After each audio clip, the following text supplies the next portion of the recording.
morning and welcome to NASA's Jet Propulsion Laboratory. We are so excited to have you here for the NASA Social talking about Earth Now. Thank you for coming. Give yourself a round of applause.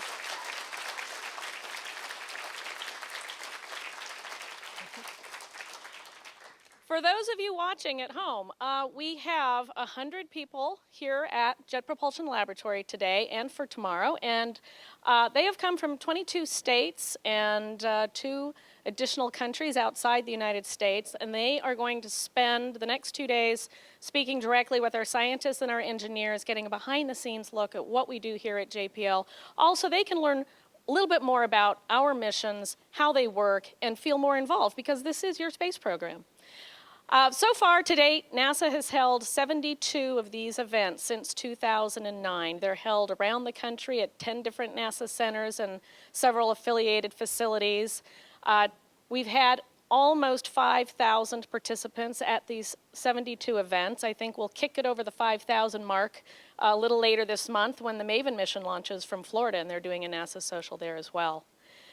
These events, like I said, sometimes you're coming in to learn about missions that are planned for launch, and I will say we're going to talk about 3 missions that will be launching in 2014. These are all Earth science missions. And in 2014, we will be holding NASA Socials at those launches. So for those of you here and those of you watching, if you've never been to one of these events, watch for these coming up. Follow NASA Social on Twitter, and you will get a heads up when we're going to be doing registration for those, because I think everyone should come to at least one. So for the next 2 hours, we'll be talking about these Earth missions. A lot of you may not have even known that NASA does a lot of Earth missions, but they're, in fact, about 1/3 of what we do here at JPL is done to study Earth. You probably don't even realize that a lot of that data is getting to you through weather and climate forecasters. In some cases, the National Hurricane Center can use data from NASA missions. It's going to policymakers. It's going to businesses. This is all data that, again, we're putting it out there, but we want you to know exactly what is there, how we're studying Earth, and how it makes a difference for all of us here. For the next 2 hours, we're actually going to be showing you views of our home planet, and we'll start with the first one. And I hope I will see that on the monitor. Views of our home planet taken by missions across the solar system, starting with this one. This view seen by the crew on Apollo 8. It was a picture that wasn't even in the plan to be taken, but the astronauts grabbed their cameras, black and white in color, and they snapped that image. That was Christmas Eve, 1968. A lot of people feel that was the most important environmental image ever taken because we had never seen our planet like that before. We had never seen it just out there in space and see how fragile it is. And it's probably no coincidence that, just a little over a year later, the first Earth Day was established. People started taking a more increased interest in what we're doing.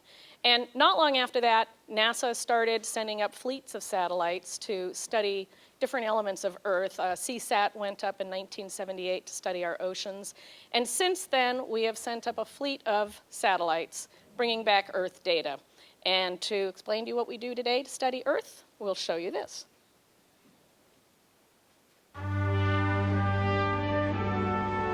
Quietly, like a night bird, floating, soaring, wingless, we glide from shore to shore, curving and falling, but not quite touching.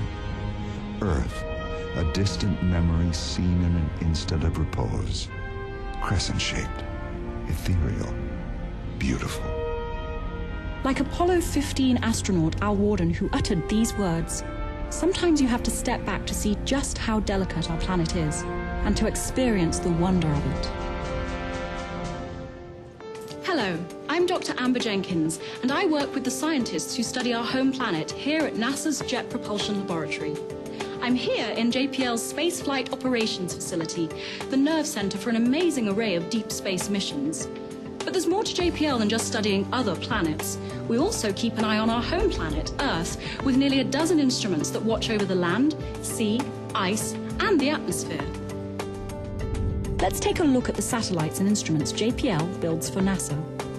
They take many different paths to get their data, a bit like bees buzzing around a hive.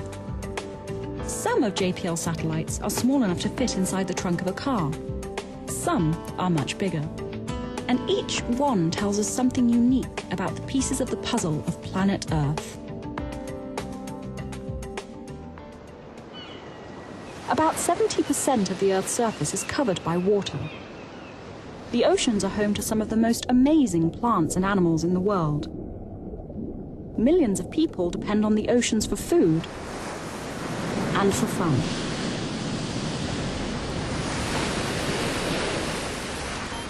The oceans store energy in the form of heat.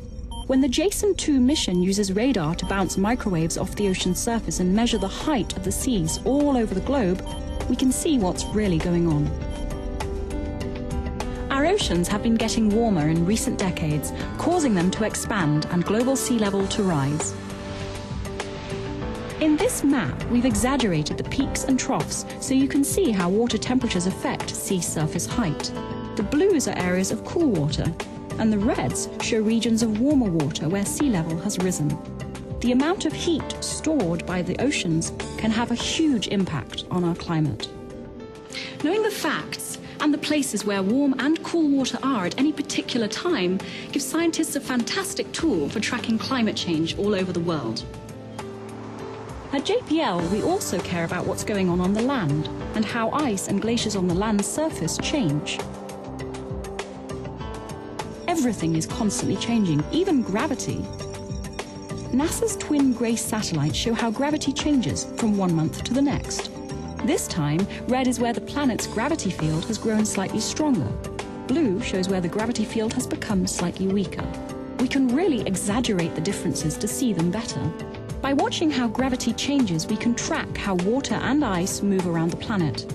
See that blue hole covering Greenland? It tells us that the ice in this area is shrinking. Okay, we've looked at the land and at the sea. What about the atmosphere? With its hurricanes and ever-changing nature.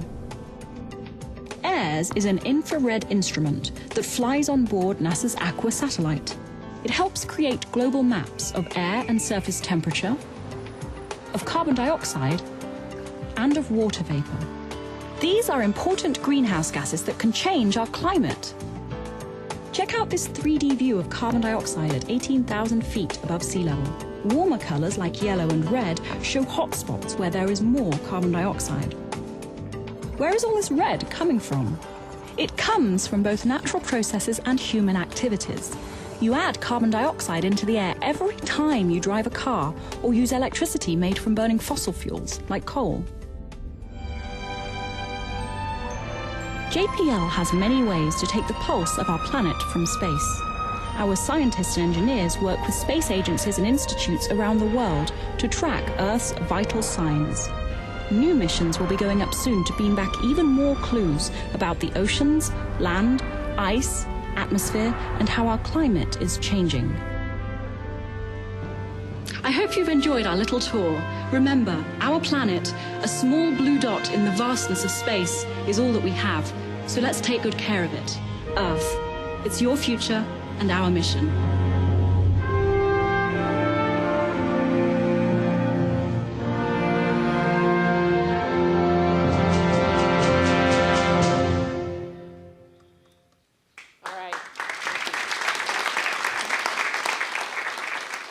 So that gives you just a little bit of a taste of what we do. And the first guest that I am going to introduce to talk to you is the gentleman who is, in fact, the Deputy Director of our Earth Science Directorate. So he knows every one of these missions and everything coming up.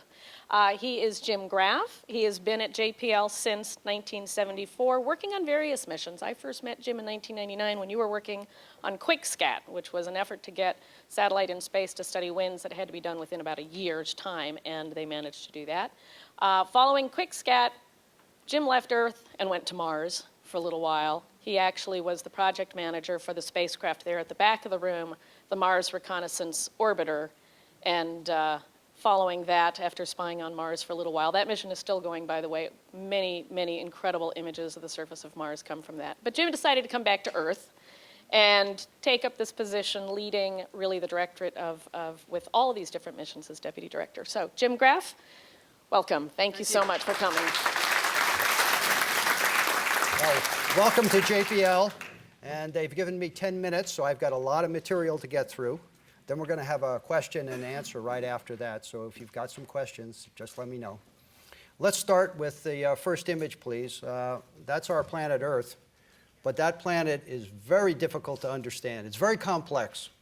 And when you start looking at a planet, you have to start realizing you're measuring a lot of different variables or items to understand what's happening. And you have to measure them over 3D. You got to worry about what's happening in the atmosphere, at different layers in the atmosphere. You have to worry about the surface, and essentially what about the land surface, what about the water surface. And then you have to worry about what goes on underneath the surface of the land. And I'm going to tell you a little bit about what we measure as we go and we look at this in a 3D version. The other thing to keep in mind is you're looking at this temporally. You're looking at it over time. It's not just what's happening right now, this instant. It's what happens over this week, over this month, the year, and the decade. All of that plays into understanding what's going on with Earth. And then just when you think you got it all worked out and you're making the right measurements and you think you've got timescales down, Mother Earth comes along and throws a little monkey wrench into you. Throws up a volcano, throws an El Nino, and pretty soon you say, okay, all bets are off. So this is a very, very complex system that we have to understand. Your planet is really giving us fits, and we're doing everything we can to try to understand what's happening here. So let's start talking about some of the three-dimensional measurements that we do make. This is a picture of a graph that's called the Keeling curve. I don't know how many of you are familiar with it, but the Keeling curve actually measures the amount of CO2, carbon dioxide, directly above Mauna Loa. Keeling went out there in 1958 and he started saying, I'm going to start measuring this. And he just put a device up, started measuring the CO2, and watched it over a period of time. The little sawtooth that you see there, the little ones, is the Earth breathing. That's what happens on a natural cycle over the course of a year in the northern hemisphere. CO2 goes down, the CO2 comes back up. But if you look at the general curve, it's going up. If you looked at this curve and were able to take the measurement back in pre-industrial age, you'd see that all the way down to about 280 parts per million. These are parts per million that you're measuring there. And it was a big flap in the papers that on May 2nd, it got to 400 parts per million. So what does that tell you? It says the carbon dioxide in the atmosphere is going up. So that's a greenhouse gas that's contributing to heating of the atmosphere. So this is one of the measurements that we have to make. And one of the subsequent speakers will be talking about a spacecraft being launched next July 1st, called OCO. It's the Orbiting Carbon Observatory. And its measurements will be made just like this, but looking down from space and over the entire sunlit portion of the globe. So it's not just in one place. So we'll start understanding what's happening, where the CO2 is coming from, and where the CO2 is going to. The sinks and the sources of CO2. So that's one of the important things that we have. There are other elements about the atmosphere that you have to worry about. If you sit down here, do you like smog? The answer is no, that smog's bad. Well, a big constituent of smog is ozone. So we don't want ozone down here in the troposphere, down here where we breathe our air. However, if you go up into the stratosphere, well above where the planes fly, all of a sudden you do want your ozone there because you talk about the ozone hole. If the ozone's not up there, then we get the high energy radiation particles that come down, and that's not good for us. So when we start making measurements about our planet, what we're really trying to do is understand these different chemistries all over the globe.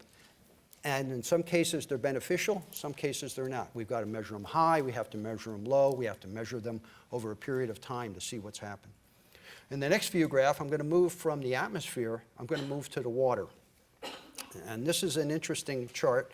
This has been compiled by our sister agency, CNES, the space agency from France, as well as NASA here, and represents 3 missions that we've flown to date. Starting in about I think it was 92, we got launched. Topex, Poseidon, and Jason 1 and Jason 2. We do that because the spacecraft wear out when they're up there, so we have to get new spacecraft up there to continue the measurement. So over this 20-year period, what you're measuring is the height of the oceans, the average height of sea surface. And what does it tell you? It tells you that the mean level of the oceans have rising about 3 millimeters per year on the average. That's a little bit more than 1/10 of an inch. Over the 20-year period, we've seen about 2+ inches of rise in the average height of the oceans. This is very important if you're starting to say, hey, what's going to happen in 30 years? And what's going to happen to the ports and the beaches as the sea level continues to rise, as we get storm surge on top of high tides? So all of that plays into what's happening in this planet. As you heard in the movie, there's actually 3 components to this rise that we're thinking of. The first one is the fact that as the planet gets warmer, the oceans get warmer. As water gets warmer, it actually expands. So that contributes to some of it. Another portion of it is that you have a lot of loss in Greenland and in Antarctica. They're steadily losing ice and snow. That is coming off of the land and going into the water as it melts. So that's increasing the sea level. Then the last one, of course, is you have glaciers all around the world and mountains that are melting and falling back from the ocean. As they go up into the mountains and melt, that water comes down and that contributes. So that's that whole rise there. But remember what I said. You got to measure it over a period of time, and Mother Nature does throw a little bit of a monkey wrench into you. If you look in the upper portion up there, you'll see a dip on that curve. And you say, okay, the ocean's been rising, you're measuring it, and all of a sudden it dips. Where's the water go? So some of our scientists were able to find that out. It turns out, if you remember back in 2010, 2011, there were tremendous floods down in Australia. Also, flooding was happening in South America. The water actually evaporated out of the oceans, moved and landed on the land itself. And so we saw that dip. But what happened when all that water flowed off? It went back into the ocean, and we went back up to the curve that we're looking at here. So it's very important to be able to measure this over a long time series. We have a mission going up also in the next, we were talking about 5 missions that'll be launched in a period of about 12 months starting next spring. And one of them is Jason 3, which will continue this time series and give us a continued assessment of what's happening. The other players in that now are not just CNES, the French agency, and NASA, but also EUMETSAT over in Europe, and NOAA here, who produces your weather forecasts, are also supporting this activity because this is a very important measurement. Next view graph. Okay, so we've talked about the atmosphere, we've talked about the water. Let's go ahead and talk about the land, the surface itself. What you're seeing here is a small image, and it might look strange to you, but let me see if I can explain to you what you're looking at. It's a land image from Taiwan, and we flew overhead with a radar that looked at the surface and measured the contours of the surface. Shortly thereafter, there was an earthquake, and we came back overhead again and measured the change. So those little undulations and those concentric circles represent actually modulations, an increase in height. Each one of those cycles is about an inch. So it's gone up an inch over a course of 5 or 10 kilometers because of the earthquake. It's moved the earth. It's squashed it. It's moved it up. It's made changes to it. We're starting to be able now, with our instrumentation, to be able to measure those changes. Let's talk about going under the surface. Next view graph, please. This is Etna. You guys know about Etna? It just erupted last week. You saw pictures of lava coming up, and you saw planes were diverted away from it. It's on the island of Sicily. What you're looking at is a time lapse of the magma chamber inside the mountain actually coming and pushing the mountain up and down. The range is +6 to -4 inches. So you got a 10-inch range that's happening over this 10-year period. So as we fly overhead with our spacecraft, we're able to make measurements here and actually measure the height of the magma chamber and what's happening. And so when you get to the red, you've gone up about 6 inches.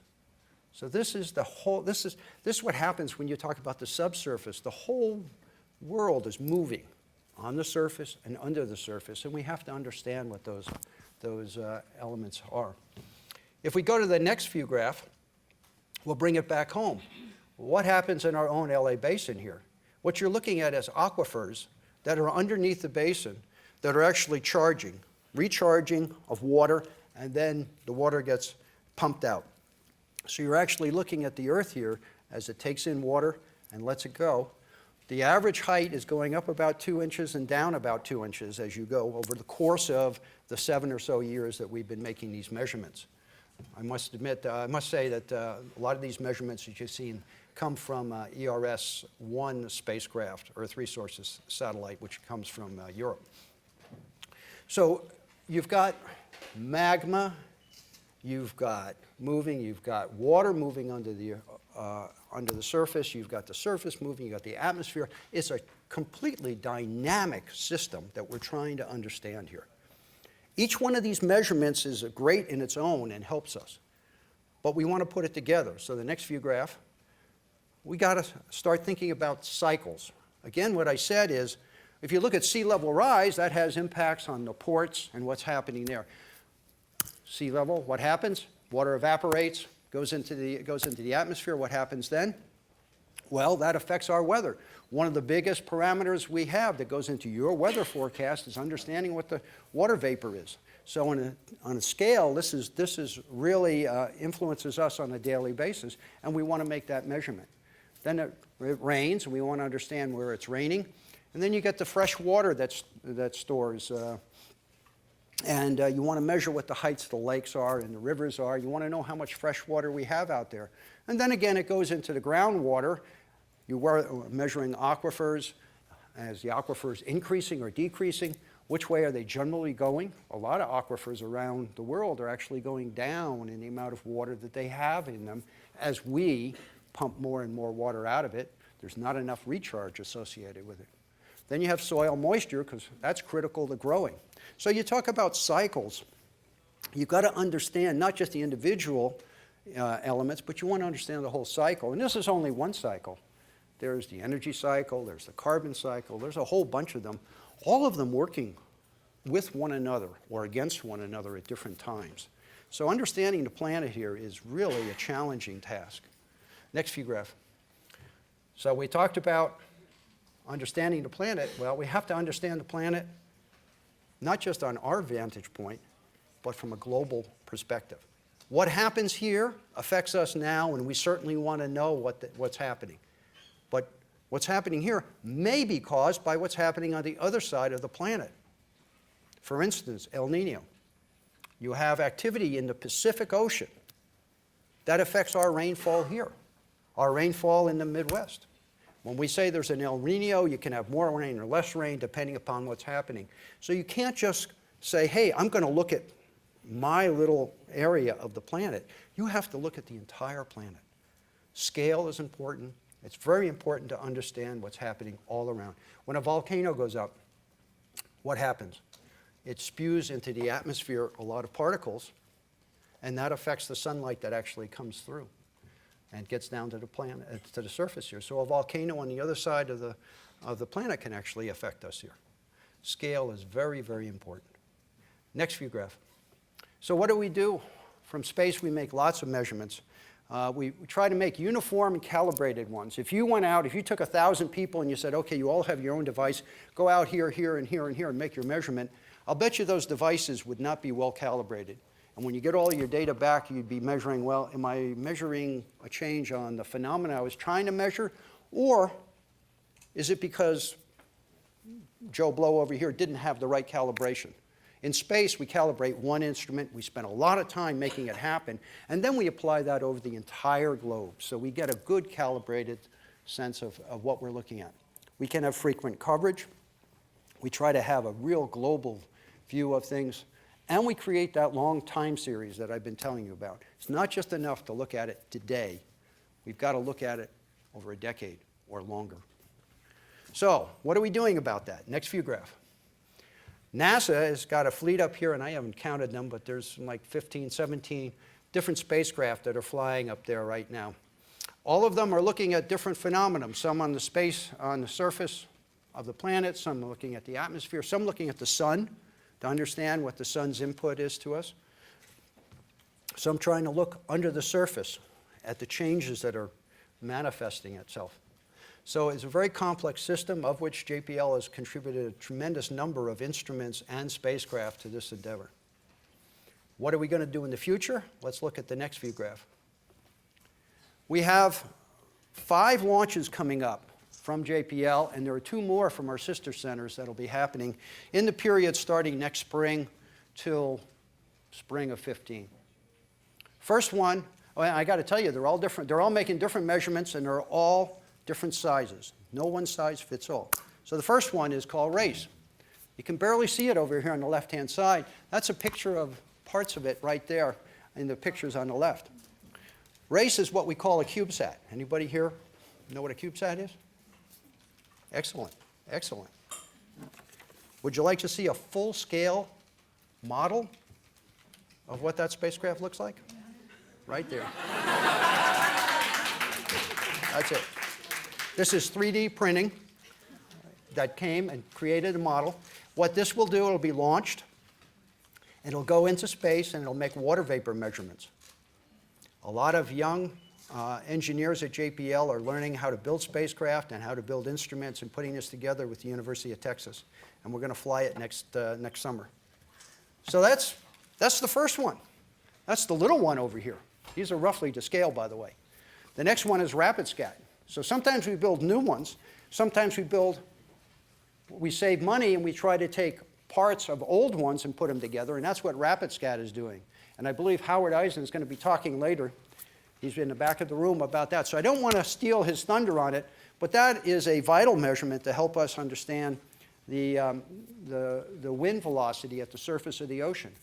And when you say, well, what does that mean? Well, wind at the surface of the ocean drives the ocean currents. The ocean currents have heat, and they distribute that around the planet. So if you want to understand ocean circulation and the energy cycle, you want to understand that. But it also, the weather forecasters use it for better weather forecasting for you, as well as also for tracking hurricanes and things. So he's got a real challenge trying to put one of these up very cheaply. The second one is Jason 3. Jason 3, as I mentioned earlier, will continue that vital measurement that we've been talking about of the height of the oceans, and continue that for probably another 3 to 5 years after its launch.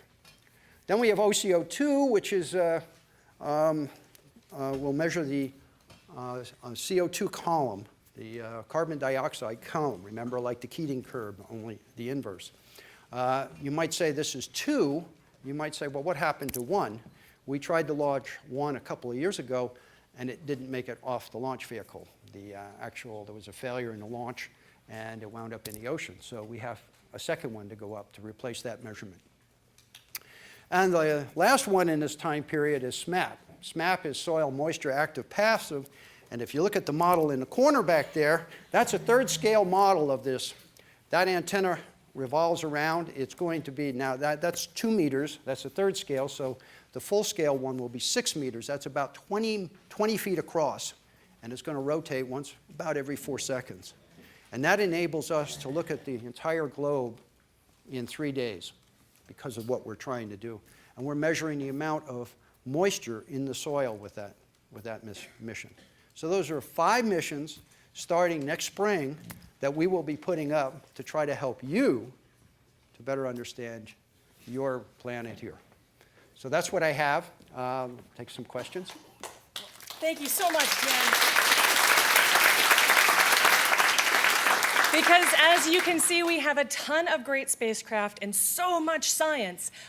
Questions for Jim can be submitted via social media using the hashtags NASA Social and Earth Now, and our social media team, of which I am a member, will take those, we'll get answers from Jim, and we'll get back to you online. So thanks very much, Okay. Jim.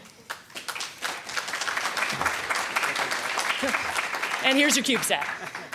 All right, I am Stephanie L. Smith. I am a member of the social media team here at the Jet Propulsion Laboratory in the newsroom, and it is my distinct honor to introduce you to some of the people behind the missions. So, as Jim mentioned, if you'll direct your attention to the back of the room, to that 1/3 scale model of SMAP, which stands for Soil Moisture Active Passive, we have two team members here to tell us a little bit more about their very unique spacecraft, how it works, and the science they're getting ready to do. So we have Narendra Das, who is a research scientist, and he is joined by his colleague, Erica Podest, also a research scientist on the SMAP mission. Take it away, Narendra. Hi, it's my pleasure and privilege to talk to you guys. I'm a scientist working for the SMAP mission. And as you could see, it is already being introduced. This is the satellite which is being introduced, which is a 1/3 scale model of SMAP.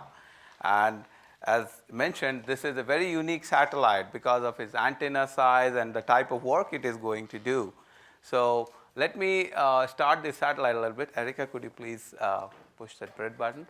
So as it was mentioned that this antenna is going to rotate like at least 14 RPM. Rotation per minute, and while it rotates, it will measure the soil moisture using two different technology like a radiometer and a radar. So it has a passive part as well as an active part. So the passive part is basically just observing the Earth's radiation in a microwave frequency, and the active part actually will send an emission towards the Earth's surface, a target, and receive what emission is backscattered and getting back, and it reflects to this receiver, and that is how it will measure some of the variables on the Earth's surface. And that variable basically will be helped. It's known as brightness, temperature, and backscatter that will help us to retrieve soil moisture. So that is how it's going to work. We have a small animation here, which I would like Stephanie to put it on the screen. Yeah, so as you could see on the screen, it says soil moisture active passive. So you see this is the same spacecraft which is already launched in future, and which will be about 680 kilometers above the Earth's surface. As you could see, its antenna rotating in space and time. As the spacecraft go forward, it keep on measuring, and you see as the antenna rotates, it scans the Earth's surface in a circular fashion. So it covers quite a bit of real estate when it go forward in space and time. So this swath it measure, it's around 1,000 kilometers. So every footprint of this passive measurement is nearly 40 kilometers, and the radar footprint, which we'll be processing here in JPL, will be at 3 kilometers. So you could see the width of the swath basically, and it right now passing over the Great Lakes. So this way it will make nearly 14.5 revolution around the Earth's surface. So in the whole one day. So if you put together all this 14.5 revolution, you can see something like this over the Earth's surface. But if you put together all the 3 days of these swaths, it will cover the whole surface. So 3 days is quite a bit of an optimal way to measure soil moisture, to see its dynamic change over space and time. Thank you so much, Narendra. Yeah. Go ahead and join us on stage here. And Erica, your research focuses mostly on using satellites for studying wetland ecosystems and the freeze-thaw cycle. Is that correct? Correct, yes. Can you tell us a little bit more about that? Sure. So our satellite SMAP will not only measure soil moisture, but it's going to measure the land surface freeze or thaw state. So what does that mean? What we're looking at is whether the surface of the land surface, is frozen or thawed.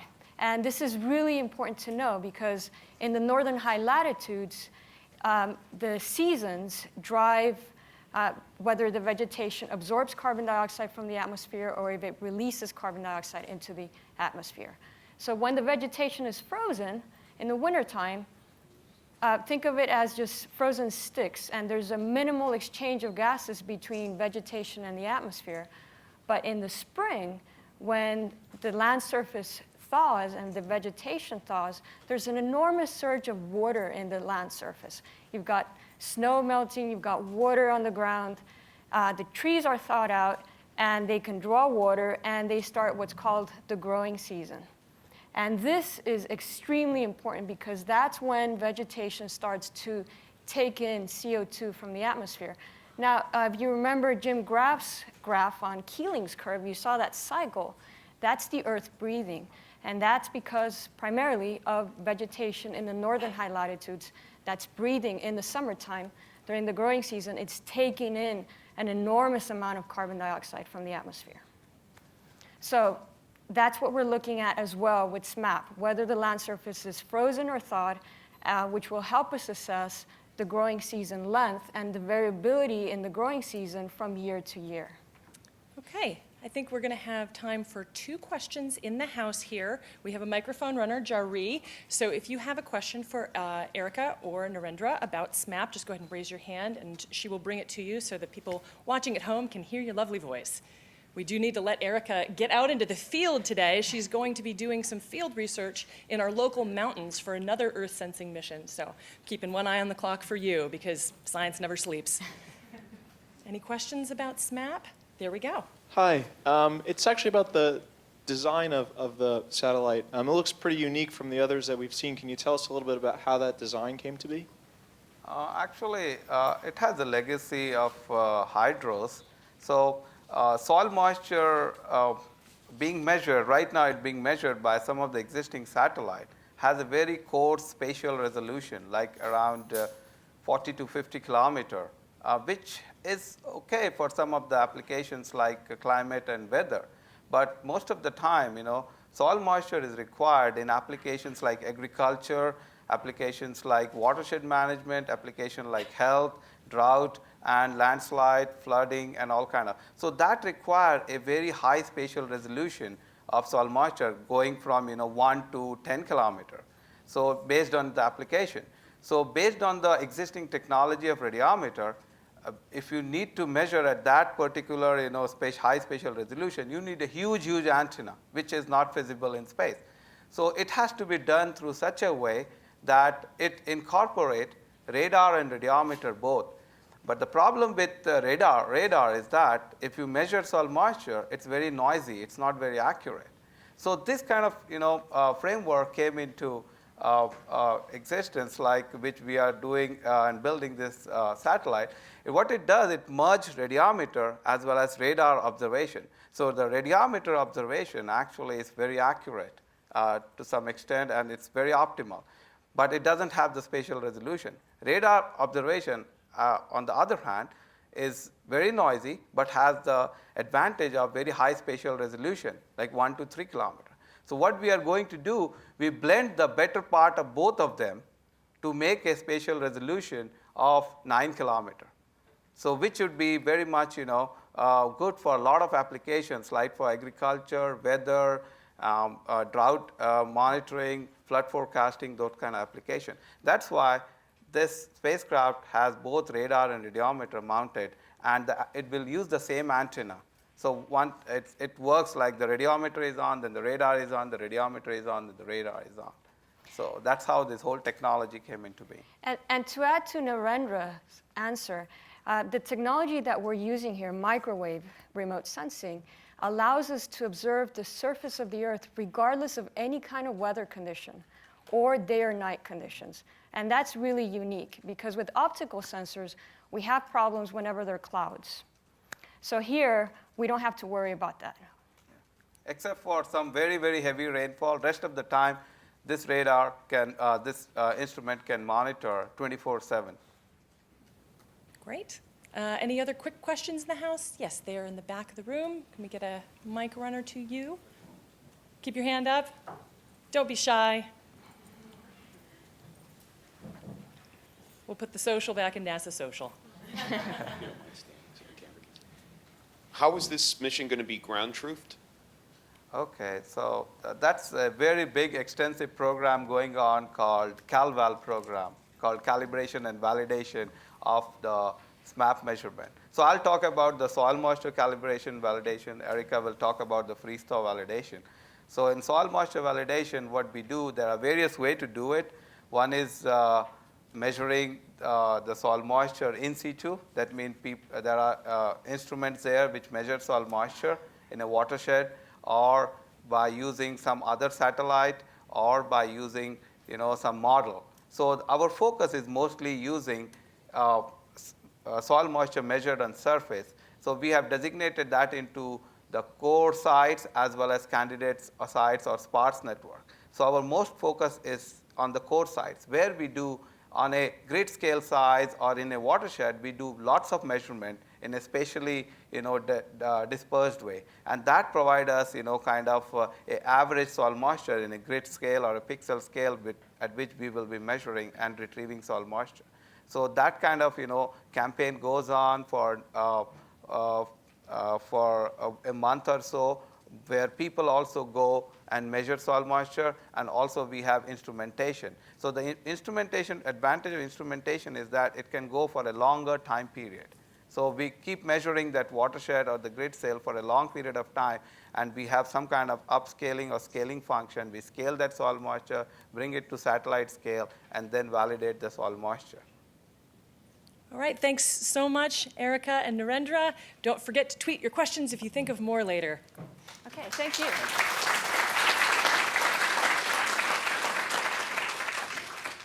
So you know that NASA's keeping an eye on the Earth with an entire constellation of spacecraft.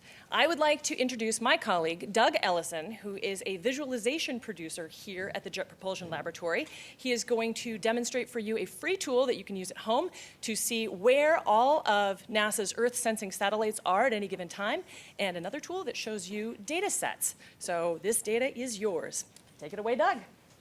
Thank you, Stephanie. Good morning, everybody. So that movie you saw earlier on, the introduction movie to a lot of Earth sciences here at JPL, that movie actually was done kind of in a very short schedule, very small budget. And we cheated. We didn't use traditional animation software for most of that movie. We actually used our real-time computer game engine tool to make that footage. And that tool is now one we've wrapped up. We've put it on the web for anyone to use anywhere around the globe completely for free, and it's called Eyes on the Earth. Let's roll the video. We've got a little demo for you. So this is what Eyes on the Earth looks like. Any Mac or PC can use this tool by going to eyes.nasa.gov/Earth. And you can see the current location of a whole fleet of NASA's climate observing spacecraft. You can see something called the A-Train down there, a bunch of spacecraft that all chase each other in orbit. And you can bring in the data these missions are collecting, in some cases hourly updated. This is a snapshot of air temperature at 10,000 feet. This is carbon monoxide. You can see plumes of carbon monoxide from slash and burn agriculture there. Ocean topography, you've heard about Jason 2 and soon Jason 3. They're doing measurements like this to track ocean height. This is the ozone hole. This is a measurement of ozone over Antarctica. And you can see there's some in the north, but there's less in the south. You get a seasonal variation. One of my favorite data sets, the GRACE gravity data set. We measure the Earth's gravity field every month with the GRACE spacecraft. This isn't the lumpiness of the gravity field. This is the lumpiness of the change in the gravity field. And you can see things like the Amazon rainforest filling up with rainwater and getting heavier. You see it lightening out as that water runs back out into the ocean. And you can contrast that to somewhere like Greenland, where you only see a trend in one direction, the weight of ice that is lost from Greenland. And we can also go and ride on board these spacecraft. You're going to hear about the RapidScat mission later on. There's going to be riding on board the International Space Station. In fact, the bottom left-hand corner there, right in front of that little white module, just left of center, that's where RapidScat is going to be. And you can also look at future missions, missions that are on the drawing board, being built, being planned. Here's the SMAP mission. You've seen the model at the back of the room. Here's our version of it in Eyes on the Earth, spinning at the right rate. You can have a look at the spacecraft, see its solar panels, the instruments, what sort of orbit it's going to be in. And other future missions we get in here as well. This one's Jason 3, the latest in a kind of a long line of multiple missions dedicated to measuring the topography of our oceans, not just for ocean rise, but also warm and cold ocean currents as well. And as the last spacecraft I think I'm going to look at is OCO2. There we go, here's OCO2. You can see lots more besides as well, some of which aren't even off the drawing board yet. They're more kind of nice to haves rather than projects in progress. And here's the OCO2 mission. And its orbit takes it over the poles, and you can watch how that orbit changes. But most importantly, you can see the spacecraft, but the important thing is the data these missions are collecting. We're putting it in your hands, so you can have some visibility into what the scientists are looking at. And of course, the obvious question, if you're looking at a data set like this, like carbon monoxide is, well, that's great on Mac or PC, but I want an app for that. And of course, there is one. Earth Now on the iOS store or the Android store, you can see the exact same data in your hand with Earth Now, or on your desktop or your laptop with Eyes on the Earth. That is our tools to share with you the spacecraft and the data these missions are collecting. Thank you very much indeed. Stephanie, I'll hand it back to you. Thanks so much, Doug. All right, now on to RapidScat, which Doug mentioned. We'll be hitching a ride on the outside of the International Space Station. To tell you a little bit more about this very interesting project, we're going to bring up a couple of people from the mission. Gentlemen, if you'll join me on stage with your props. We have with us both the project manager and the project scientist.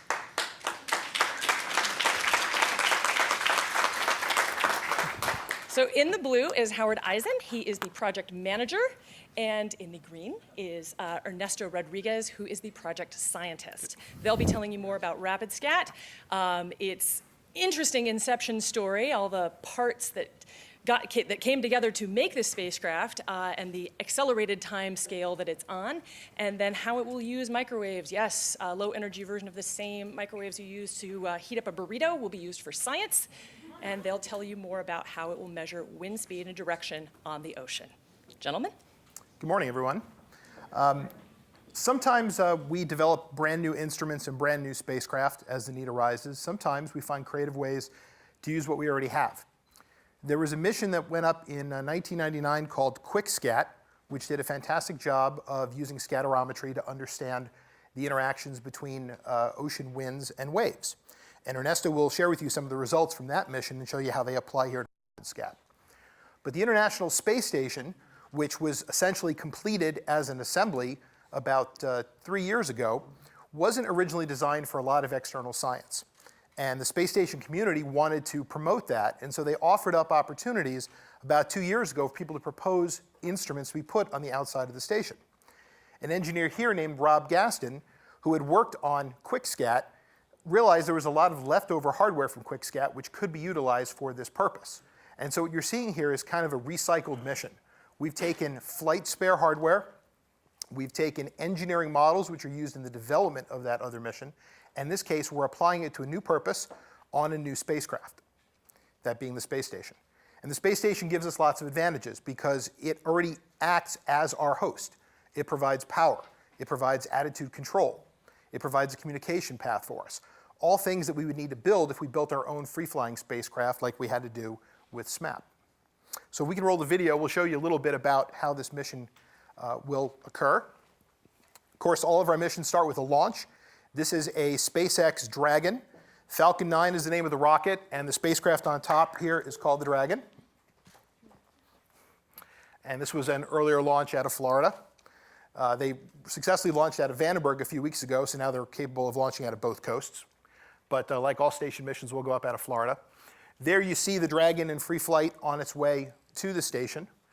There have been 2 successful missions to date that have actually brought cargo to the station. There's our future home, the space station.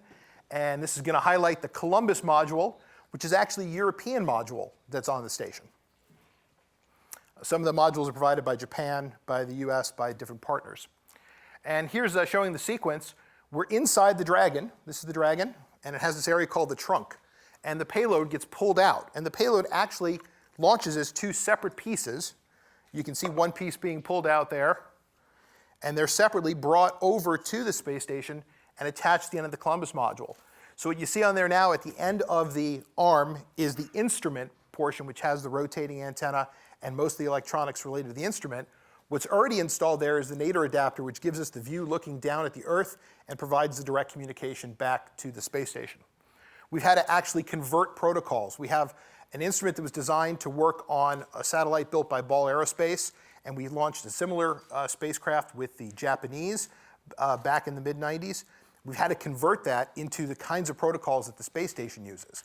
And that's what a lot of our new hardware development is converting communication protocols, power sequences, things like that. And with that, Ernesto? Okay, so you may be wondering why anybody would care about winds. Of course, you've heard about hurricanes, and those are very, very important. So one of the reasons that we'll show you in a video in a little bit is our instrument is able to measure the winds every day across the globe. And so certainly if you're sitting in Louisiana or the East Coast, it's a very important thing. But there's another reason, much more important in my mind, of course, not to the people that are getting hit by the hurricane, but in my mind anyway, we're caring about the winds. And I don't have a cool illustration, but I have a cool analogy. Think of the Earth as not the Earth. The Earth is, the Earth part is almost an afterthought. It's really the ocean. We really live in the water planet. And the ocean is like a huge flywheel. It stores all the kinetic energy, all the motion energy. It also stores a lot of our heat. You know, even in winter, the ocean doesn't freeze all the way through. And the reason that happens is because it has all that heat. And it also stores a lot of the gases that we put out. All the CO2, if the ocean were not there, right now we'd be close to Venus. So what's powering this flywheel? Think of the winds as a bunch of unruly mice going around and making the flywheel run around. And so really understanding these unruly mice is what we're trying to do in a global sense. And they're interesting mice because just like regular mice, they're affected by the sun. So when the sun comes up, they have energy, they start to get energy through the day, and they start to blow. They blow in different ways during the time of day. As they blow in different parts of the ocean, they start to extract water vapor. That forms clouds. The clouds reflect the energy back into space, and that keeps us cool. It also rains, so it takes water from one place to the other. But think about the problem of trying to monitor these unruly mice globally. The problem that we have right now is that because they're affected by the sun, you know, they have breakfast, then they get going, then they get tired, then they go to sleep. And right now we have a bunch of satellites that are only able to take snapshots during breakfast, during lunch, or at night. And there's no way that we have to put them together. So the space station is really cool in the sense that it has an orbit that throughout the period of a year will allow it to visit all places in the Earth at different times. So we'll be able to look at the mice at all times during their daily cycle, and also to be able to tie all these other satellites that are going on at the same time, and being able to bring them together. Because right now, they're telling us different things, and we don't know how to put it together. So it's a recycled mission, but the science that it can do is really, really cool. So there's a video, I think, that we can see right now. One of the things that you may be wondering is, how in heaven's name can your microwave measure the wind? Well, it doesn't. It's the real truth. What it does is, when the wind blows over water, it ruffles the water. And so those little ruffles in the water actually reflect energy back to the radar. And the more it blows, the bigger the ruffles are, the bigger the energy that we get back. So by spinning this antenna, we can actually get the different levels of energy that are coming back. And by spinning it, we can also watch it from different directions. So we not only get the wind speed, but also get the wind direction. So that allows us to get this global view of what's going on. So this is, you know, the satellite from which I'm project scientist, which was a precursor to this one, for which I'm also project scientist. It's low tech, in times of low tech, but it's actually able to get this global picture of what the winds are doing during the entire day. And this is in 1999, a whole hurricane season. And what you'll see, as you start to see names pop up, are different hurricanes developing and moving towards the United States. Some of them hitting the United States, some of them missing it altogether. And in reality, the way we have of dealing with them is to send airplanes. And we can only send airplanes close to the United States. We don't know whether they're coming or not unless we see them all the way in Africa where they form. And so by having this instrument at the same time as a bunch of other instruments, we'll be able to get daily and maybe better than daily pictures of these hurricanes as they move across. And so really the power of having this global picture, not only hurricanes, but typhoons, the Indian monsoon, all sorts of weather phenomena. We are able to get daily snapshots of things that up until, and this is hard to believe, up until 15 years ago, the best that we had were ships with little anemometers going around and missing most of the world. Thanks so much, gentlemen. So now at this point, we can open up the floor to questions. Who has questions about our RapidScat mission? Oh, don't all go at once. Well, I, for one, would like to know, what is the biggest difference between QuickScat and RapidScat? Is there a huge improvement? Is it merely a follow-on? What is the relationship between those two missions? from a hardware standpoint, the core instrument is basically the same because we're literally using the spares and the engineering models that were left over. We pulled this stuff out of 15 years of storage, brought it down to our spacecraft assembly facility, and started powering it up. And amazingly, it all powered up. And it actually behaved in performance testing the same as the old hardware did. So there's a few differences because of the orbit that we're in. We're flying on the space station, which flies lower. So we're at 400 kilometers altitude instead of 800, so we see a narrower swath. Just because we're looking to the side all the time, and as we move down, that means we actually cover less area because we're looking less to the right or left. But because we're lower, we get a stronger reflection. We actually go with a smaller antenna, which is beneficial because the room inside this Dragon capsule is pretty small. And so we made a couple of changes to deal with that. But from a performance standpoint, we should see very similar performance. The orbit, however, is different, and that has an effect on the kinds of things that we see, and in particular the fact that we don't revisit the same place at every time of day.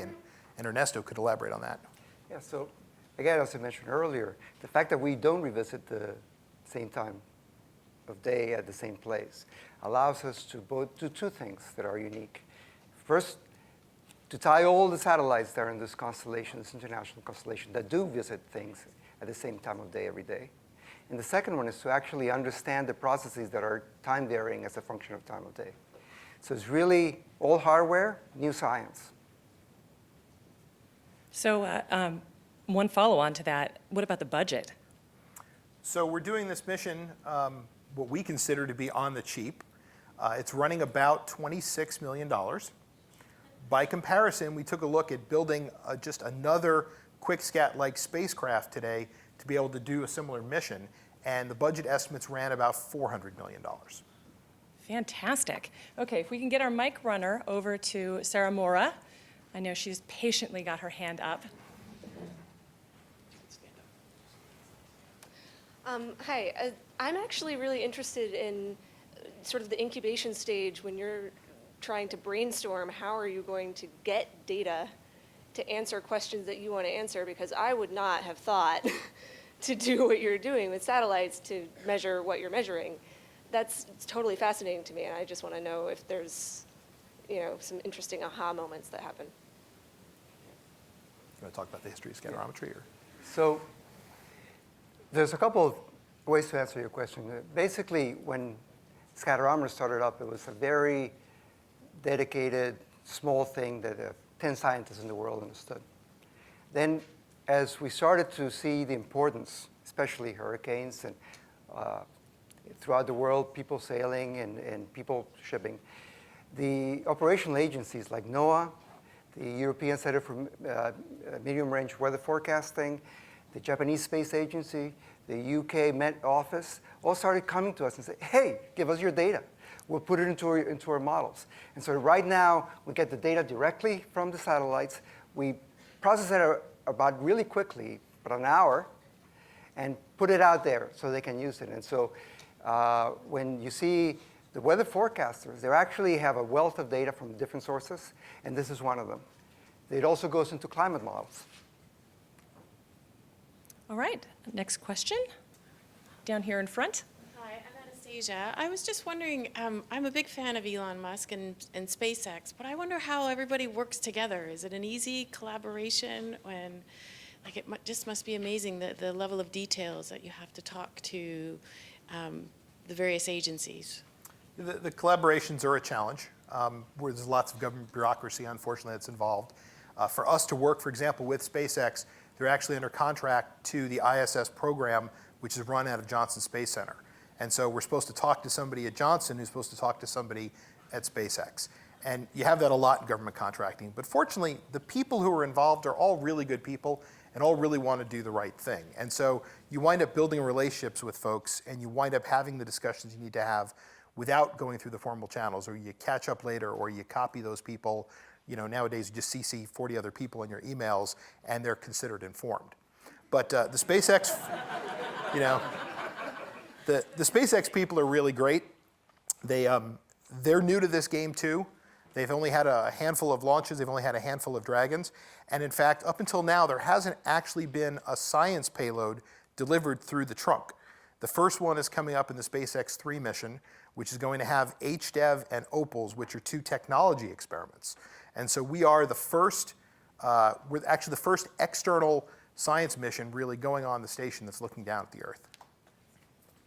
Yay, science! Woo! Let's see, Bill, I think you had your hand up and you've got a mic. How much of the operations are handled from the ground, and how much are the astronauts doing on board the space station, if at all, and how do you collaborate with them? So it's pretty interesting. The astronauts actually hardly even know we're there. They have no role in our operations at all, which is in itself pretty amazing. The main thing they participate in is understanding the safety of adding a payload to the station. Every time you add something to the station, it presents hazards. If we fail in a certain way, we could bring down a power bus. We're emitting microwave radiation. We could accidentally radiate an astronaut who's doing a spacewalk, and so we have to put controls in place to make sure we're not doing that. So they're aware of us from that standpoint, but they have no direct interaction. The operations are actually handled through Marshall in Huntsville, Alabama, and we get basically one of their workstations here at JPL, so we can do all the commanding that we need to do here unless it's safety related, and safety related commands have to be issued actually by Huntsville. The robotic installation is actually done from the ground also, and that's controlled by the folks in Houston. All right, I think we can take one more question in the house. Right. Hi, I was wondering, what do you use, what platform do you use to share your data with organizations outside of NASA? You want to talk about the deck? Sorry, could you repeat the question? How do we share data with other agencies? How we ship data? How we ship it to other agencies. What platform do you use to share the data? So we put it in a computer, and we allow them to have FTP access. So basically, they just come in and suck it into their servers. NASA has a system of distributed data archives around the country, and we are required to put all of our data into that system. And once authenticated, everybody can get access to that. So there's two ways. I mean, what Howard said is the way we distribute it to anybody. NASA data is free, so anybody can download it. In fact, I come from a third world country. I know that without this freedom of access of data, a lot of the environmental impacts of what's going on in South America would not be at all monitored. So that is a great boon to society in general. The way we do it for the WINS, though, is because they need to get it real time. We actually allow them in a special way to come in and get the data from us. All right, and as we thank Howard and Ernesto for their time, we are going to roll a short video that will give you the RapidScat point of view from the International Space Station. So thank you, Howard and Ernesto.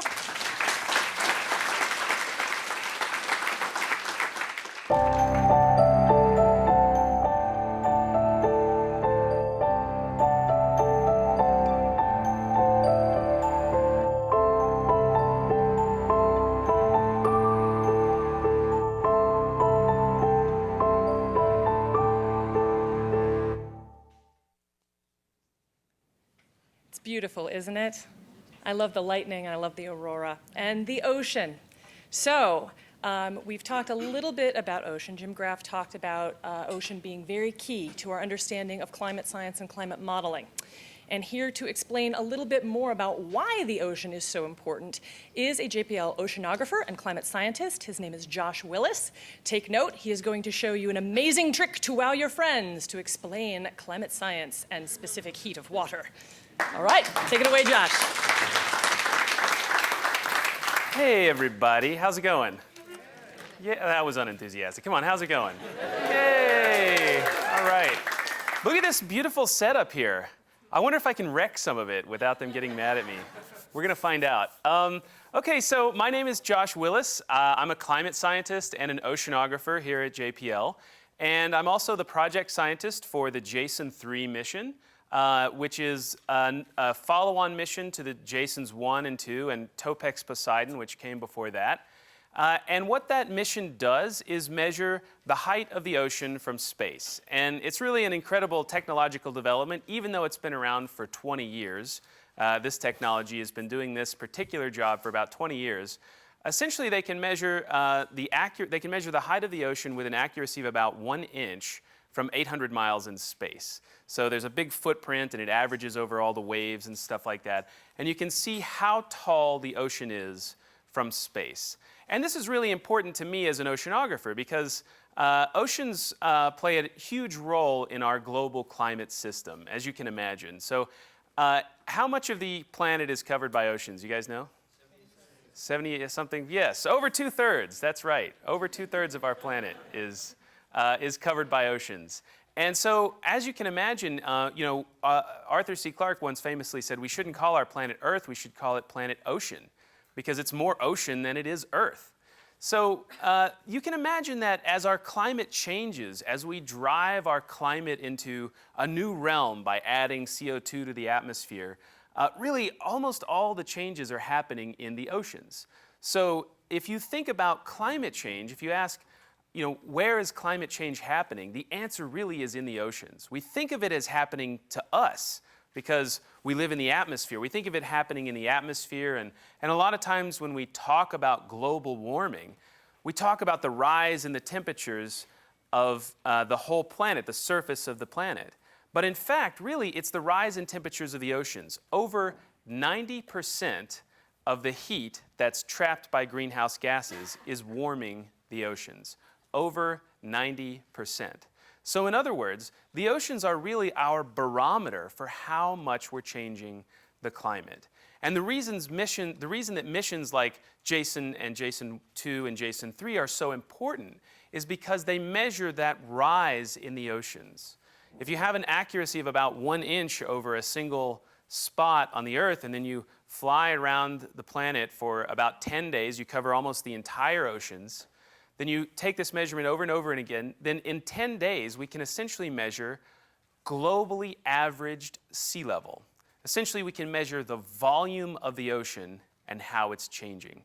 So 2/3 of our planet covered by oceans, we can see those oceans slowly rising. And they rise for 2 reasons. They rise because glaciers and ice sheets are melting. Of course, in places like Greenland and Antarctica, and also lots of tiny little mountain glaciers all over the planet.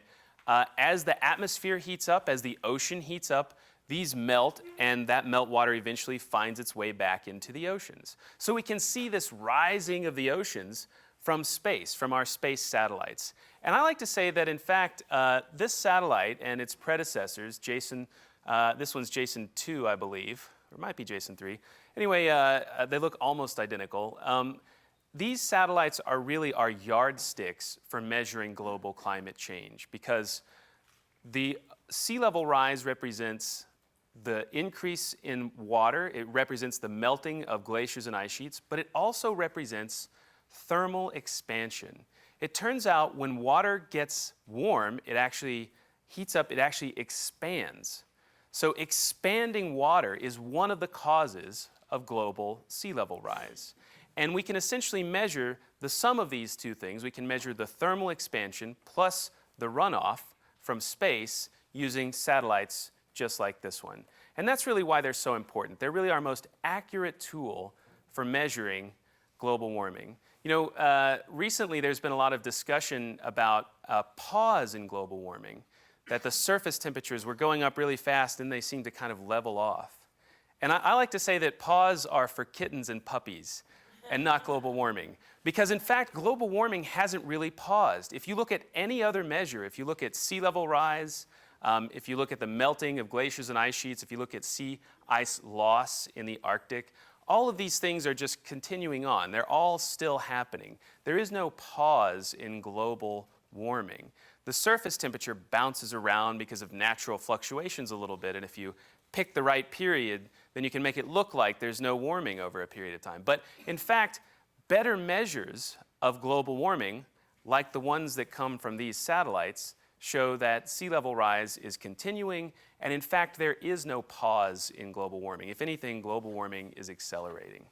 So I know there's a bucket up here, and you're probably all wondering why this bucket is here. And the bucket's part of this demonstration that I've been doing for a whole bunch of years now. I like to explain to people why it is that the ocean is really so important for measuring global warming. And like I said before, over 90% of the heat trapped by greenhouse gases is going into the oceans. Now, why is that? Why is all the heat going into the oceans? Yell it out. This is the question and answer part. Because of the heat capacity, yes. Oh, you've seen this demonstration before. Never mind, I'll just... So yeah, exactly. The heat capacity of the oceans is enormous.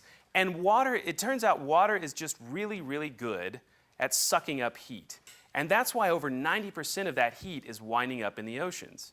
And there's a nice little demonstration you can do. If you take a balloon, you can think of the atmosphere. I like to say that the atmosphere is kind of like a piece of tinfoil wrapped around a hot potato. If you put tinfoil in the oven, you can actually reach into a 400-degree oven and pick up the tinfoil. Why is that? Because the tinfoil has no heat capacity. Essentially, its heat capacity is very small, and as soon as you touch it, it's the same temperature as your fingers. But if you wrap that foil around a hot potato and you pick up the potato, it'll burn you. And the reason is because it's just reflecting the temperature of whatever it's touching. And that's what the atmosphere is like. Really, the atmosphere is just doing what the top 100 meters or so of the ocean is telling it to do. So in a lot of ways, again, as we look to trying to understand how climate change happens, really, all the action is happening in the oceans. So if we take a balloon and we fill it with air, like this, everyone's excited, I can tell.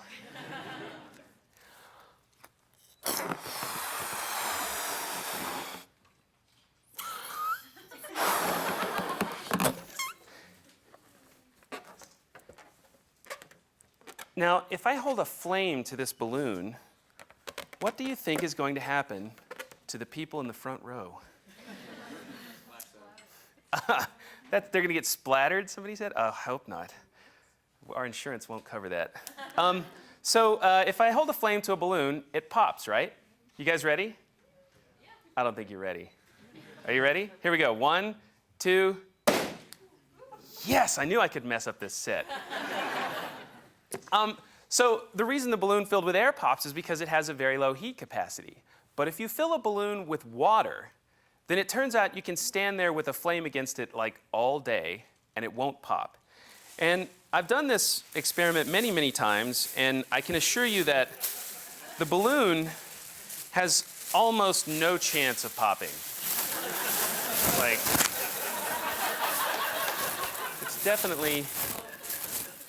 How was that for the mic levels? It's definitely almost assuredly not going to pop and ruin this lovely set. But just in case it does, we'll put this little balloon here, or this little bucket here. Now you're all really scared of being on the front row. Okay, so here we go. We're going to hold the flame against the balloon and see what happens. Are you guys ready? Because I'm not.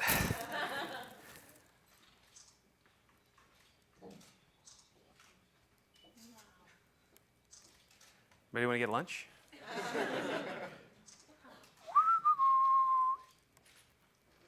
Click, click. No one's typing anymore. It's so weird. So I could really stand here literally like all day. I had a friend who's in the audience somewhere. She put a balloon over a Bunsen burner, and it remained intact. Now, if you use a blowtorch, the balloon will pop. Just so you know. But I could stand here for a really, really long time and talk to you for the entire rest of this segment, and the balloon wouldn't pop. In fact, the balloon's not even hot, if anybody wants to touch it. Yeah. Water or ice water? Wow. It's not even hot. So go home and try it someplace safe with your own garbage bag. And let's see if I can... Science!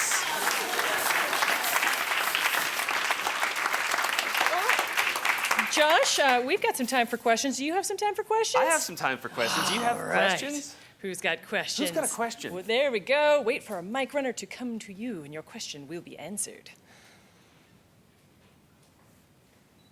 Hi, I have 2 questions, so if that's not fair, just answer whichever one. The first question. We'll see what they are. The first question is, as a scientist who works in tracking global climate change, is there any scientific basis for skepticism about climate change?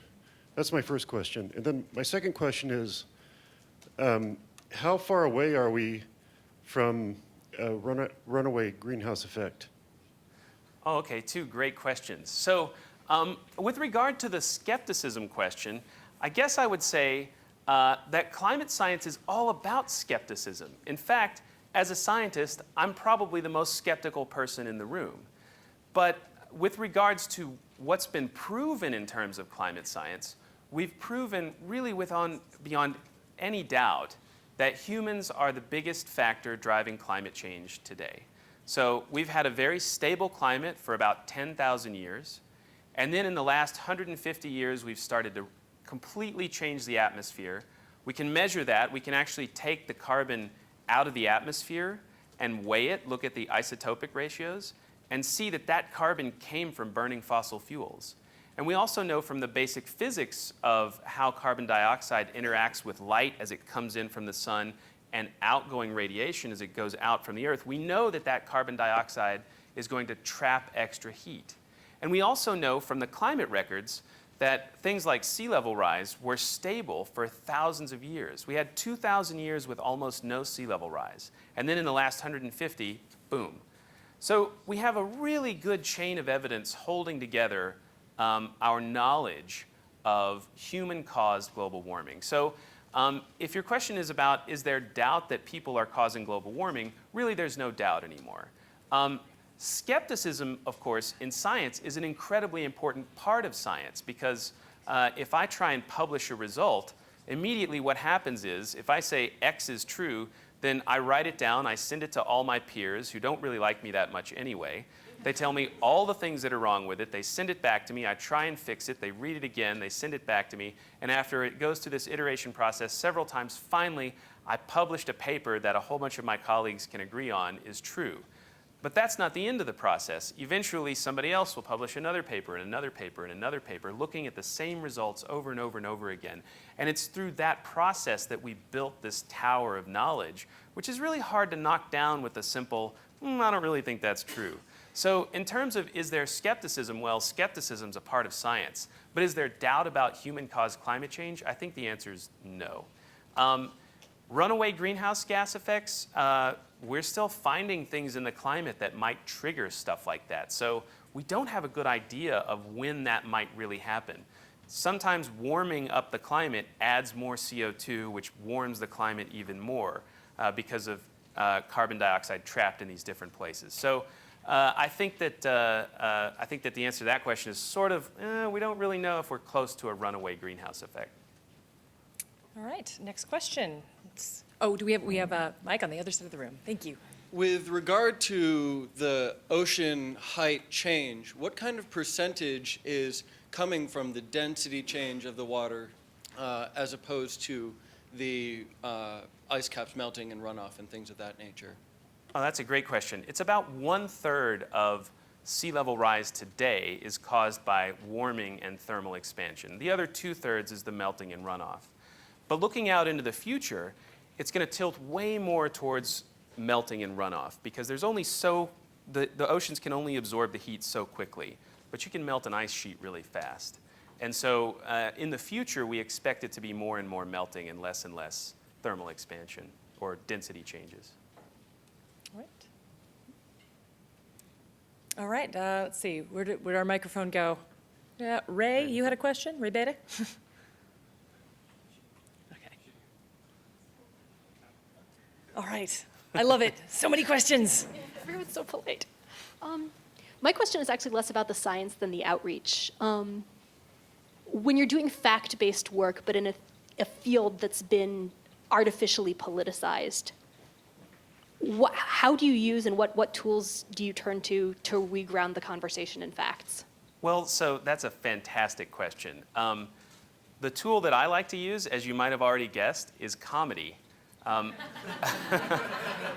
think making things funny makes them more accessible and less a threat, less a challenge to people's worldview. But I think you have to be cognizant. We have to be thoughtful when we communicate about climate science, especially in this. However we got here, it's a politicized topic now. And so we have to be a little bit thoughtful about how we communicate. And I think that, as scientists, we often communicate, we think a lot about uncertainty. So if you ask a scientist a question, 99% of the time they'll tell you what they don't know instead of what they do know. And I think the simplest thing we can do to make lives make our lives easier is talk more about what we do know. But personally, in my own personal voyage through science and science communication, I really like making people laugh because I think it's super fun, and also because I think people, it's easier to learn, I think, and absorb information, especially complicated information, if you're having a little bit of fun. And I like to have a little bit of fun. I had a college professor in math. He used to say, "It's fun to have fun." Profound, profound. All right. You there with the microphone. What's your question? Yeah, so I think a lot of us are aware of what's going on the land, and it's really interesting that you're studying the ocean. Some of the other presentations talked about how satellites were able to see things that, say, airplanes or boats weren't able to see, or buoys. So I was wondering if maybe there were certain things that you've learned through the years from looking down from space on the oceans that just were interesting to you.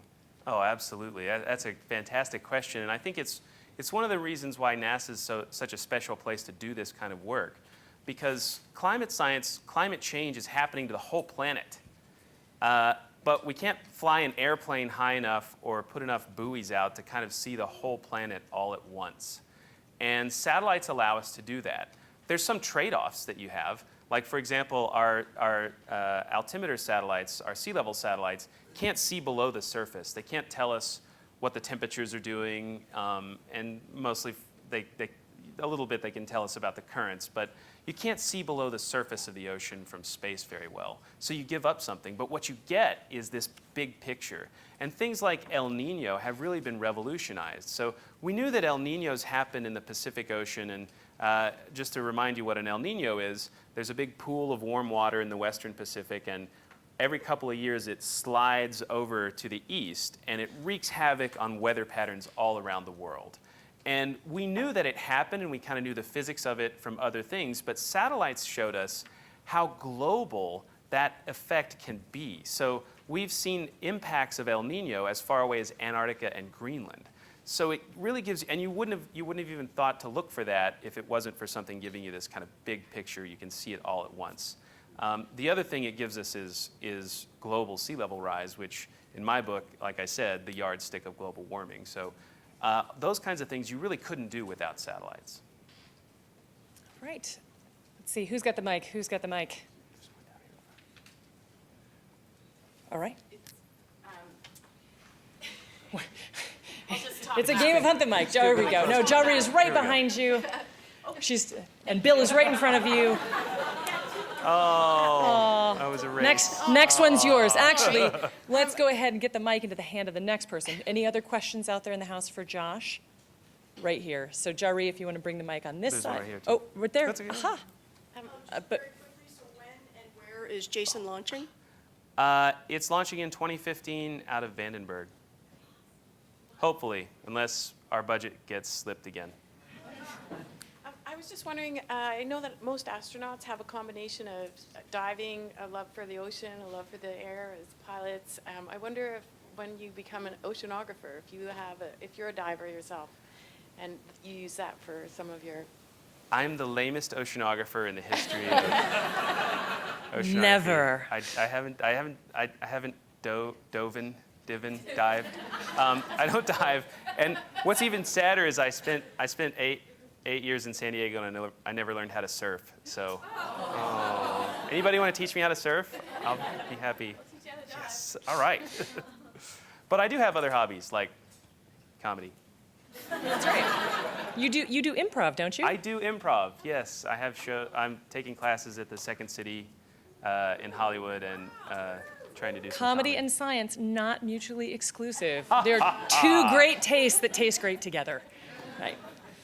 Okay, now. So this is going to go back to boring science question, I guess. So you've shown how great the water is absorbing heat. How long does it take to absorb it compared to releasing it? Oh, absorbing it? Well, that's a really tough question. How long does it take for the ocean to spit that heat back up, right, that it's absorbing? Yeah. It kind of depends where it lands. There's places in the North Atlantic where water leaves the surface of the ocean and it dives down and it spreads out underneath the rest of the ocean, and it takes like 2,000 years to get back to the surface. So there is that time scale in the ocean. On the other hand, If you heat up the tropics in an El Nino, then that's going to stay warm for a year until some other climate phenomenon changes it. So it's anywhere, depending on where the heat goes in, anywhere from 1 year to 2,000 years, I would say.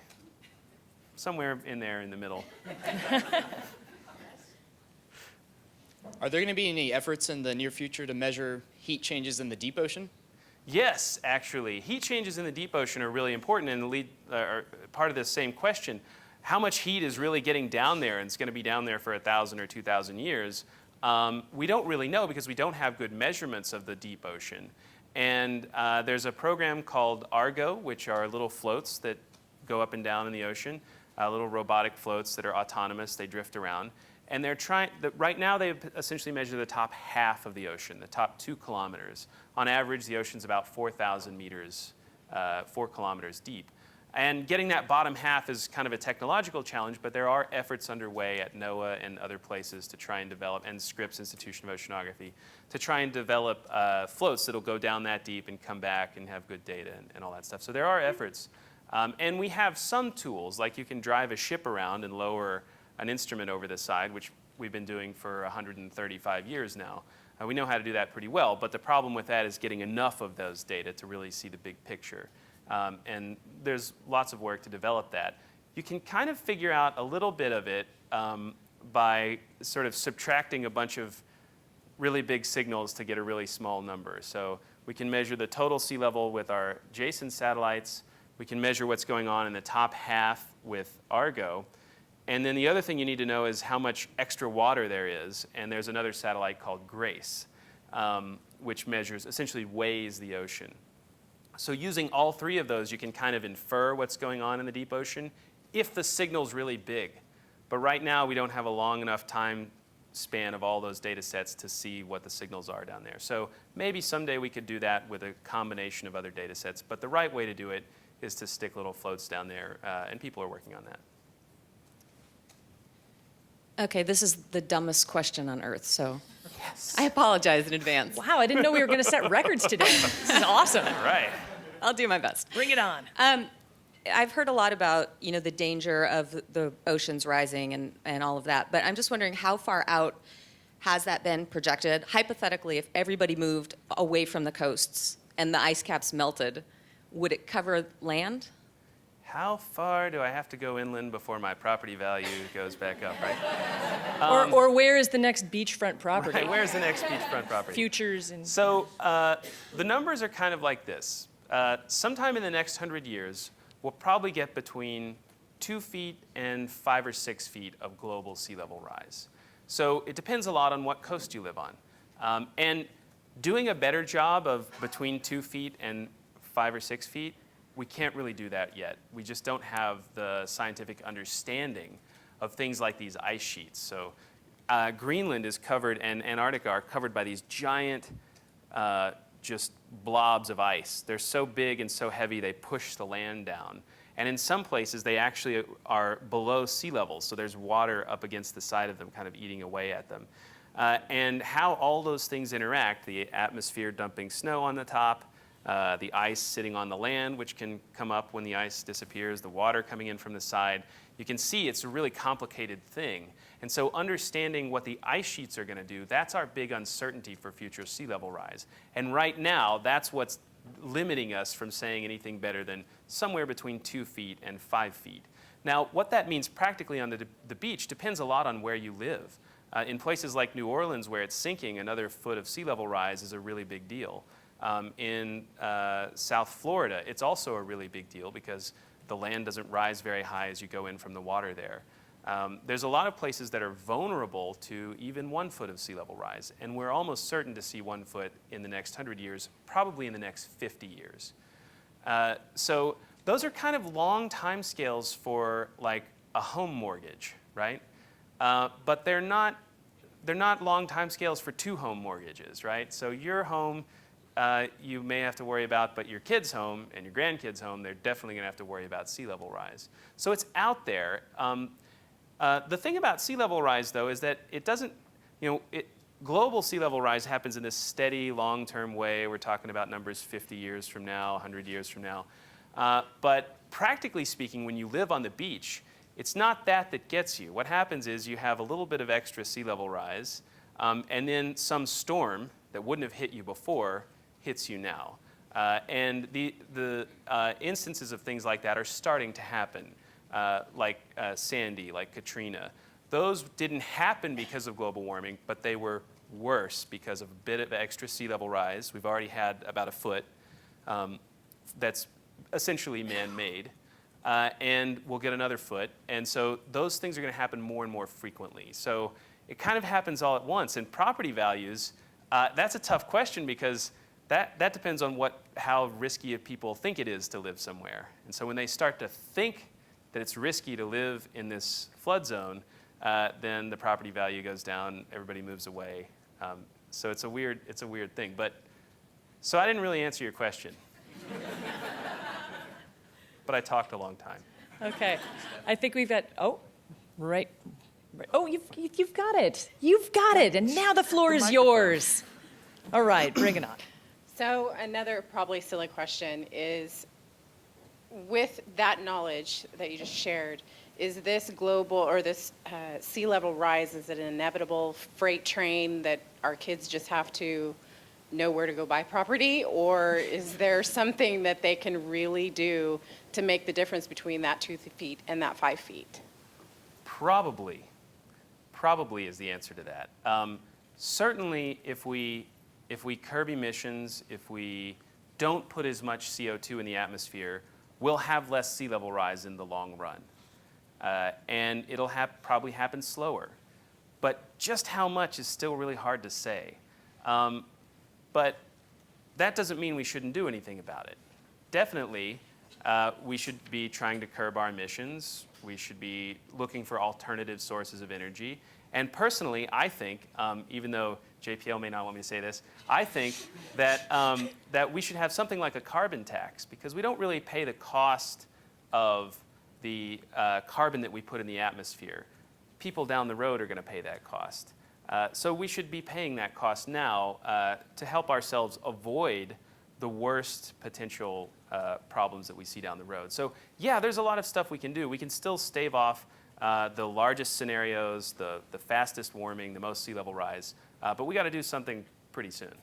All right, our last question is right down here in front. Hi there, my name is Govindani, and I had a question about, Jason and all these other 17 or so satellites that NASA has mapping every aspect of the surface of the Earth.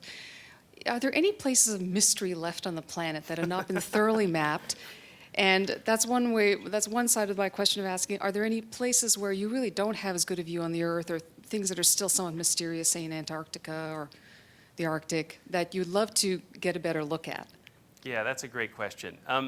The answer is yes. I don't have a comprehensive list of all the places that we can't see, but let me tell you about one that I think is really interesting and will be an important forefront in our future, and it's because of this sea level rise question. So the places where the ocean meets the ice, the places where oceans are beginning to intrude on these ice sheets and eat away at the bottom of glaciers that run into the water. Getting up close to those places and understanding what's going on in there is really the key to answering this difference between 2 feet and 5 feet of sea level rise. So, of course, there's frontiers. You know, there's places in the bottom of the ocean we haven't been. It's hard to see the oceanography in places like the Arctic, where it's covered by sea ice most of the time. But to me, I think the biggest frontier really is looking at this kind of junction between water and ice and land and air, really, all of them kind of coming together to be important in this one sea level rise problem.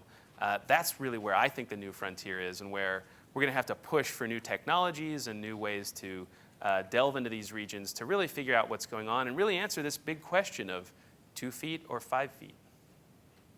All right, thank you so much, Josh, for answering all of our questions and showing us a great party trick. Thank you, guys. Now, for something completely different. How many of you waved at Saturn? Remember the Wave at Saturn campaign, right? That the Cassini spacecraft was out at Saturn, and it swung around to take a picture of the whole Saturn system. But guess what? Earth photobomb the shot. So let's go ahead and take a look at the picture that Cassini returned to us.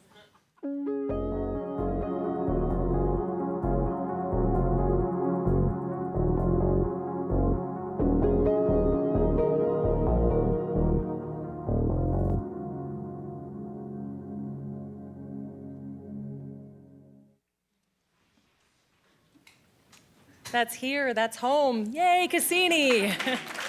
And I'm sure that you could pick yourself out waving in that shot. All right, so we've talked a lot about water and the water cycle. What about the carbon cycle? Carbon dioxide gas is something that we're very interested in studying, and also looking at the way that carbon moves around our planet.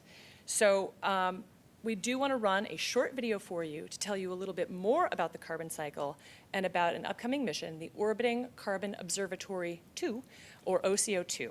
So let's go ahead and take a look at that video. When it comes to carbon dioxide in the atmosphere, we've all heard a lot about where it comes from, but what happens to it once it gets there? Lots of things, actually. The atmosphere, oceans, forests, and soil are all constantly trading carbon dioxide with each other in a global exchange called the carbon cycle. Some parts of this cycle are sources of carbon, while others are sinks. All of these natural sources and sinks are pretty well balanced. Just as much CO2 comes out of the atmosphere as goes in. But now we've got a problem. Ever since the Industrial Revolution, we've been tipping the balance, adding a CO2 source without providing a sink to match. Some of this extra CO2 is being taken up by natural carbon sinks, but not all of it, and on top of that, the efficiency and availability of these sinks may change over time as they react to changing climate conditions and as we clear forests for agriculture or homes. If we want to know what's really going on with the carbon cycle and how it may affect climate, we need more information. After all, we can only manage what we can measure. That's where the OCO2 mission, the Orbiting Carbon Observatory, comes in, NASA's first satellite designed specifically to measure the global distribution of atmospheric CO2 from space. How will it do that?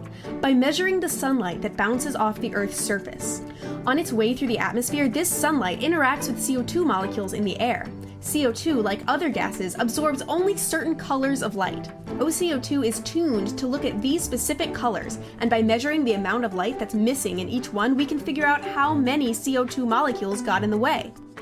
As OCO2 orbits the Earth each day, it will make hundreds of thousands of CO2 measurements. This high measurement density will give us far more information about where and how CO2 is traded between sources and sinks. Plus, measurements collected over weeks and months will capture the variations due to seasonal changes, allowing us to watch the planet breathe. If we can understand better where these carbon sinks are and how they store carbon dioxide, we'll know a lot more about the processes that control the rise of CO2 in the atmosphere and what role it might play in our changing climate. So take a deep breath and get ready for OCO2.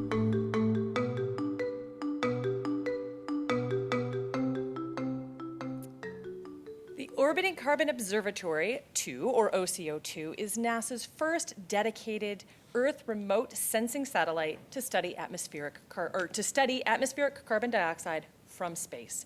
We're going to meet two key people behind the science of this mission. First up is Anne-Marie Eldring. She is the deputy project scientist for OCO2, and she came to California 25 years ago to study local air pollution, something close to my heart and lungs as a local. And now she's getting ready to take global measurements of carbon dioxide and greenhouse gases from space. She is joined by Mike Gunson, the project scientist for OCO2. He manages the Global Change and Energy Program here at JPL, and he's been a leader for 3 different satellite and space shuttle-based atmosphere experiments at JPL to measure Earth's atmosphere. So I will step aside and let them tell you more about what they do on a day-to-day basis and the science they're excited to do with OCO2. All right, thank you very much. Hi, everyone. Morning. And thanks for having us here to talk about OCO2. Yep. Anybody spell football S-O-C-C-E-R out there? Any Manchester United supporters out there? Oh, I'm going. Michael, relax. I'm sure we can get them excited about the soccer at some point. So That's this my is what I day-to-day get to work. deal with on my day-to-day basis. I'm doing science and I'm finding out about the soccer score before I come to the office. It's rather important. So Mike and I are the project scientists and the deputy project scientist, and our goal is to make sure that when this satellite, this is only a 1/10 scale, it's actually a little bit bigger, but when our satellite gets up into space, that is going to be able to do the science that we want to do. So making sure the instrument's built to the specifications and that our team members are ready to take that data when it arrives, do the analysis so we can provide the CO2 measurements, and then helping interface with the science community that's going to do a lot of the work afterwards. So that's kind of a short description of a project scientist. Very short description. Herding cats comes into it somewhere, I'm sure. Actually, we'd just like to give a call out to Dave Crisp at the back of the room. He's the science team leader, Dr. David Crisp.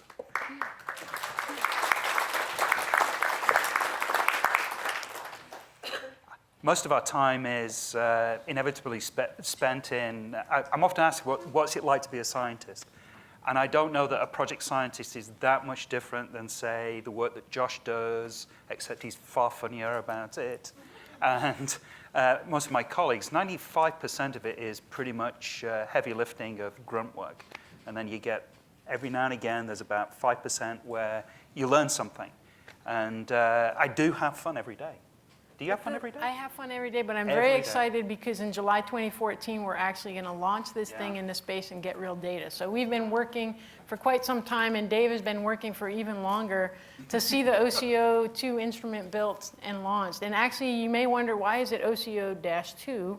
If you're a chemist, you'll realize that's a little bit of a confusing nomenclature.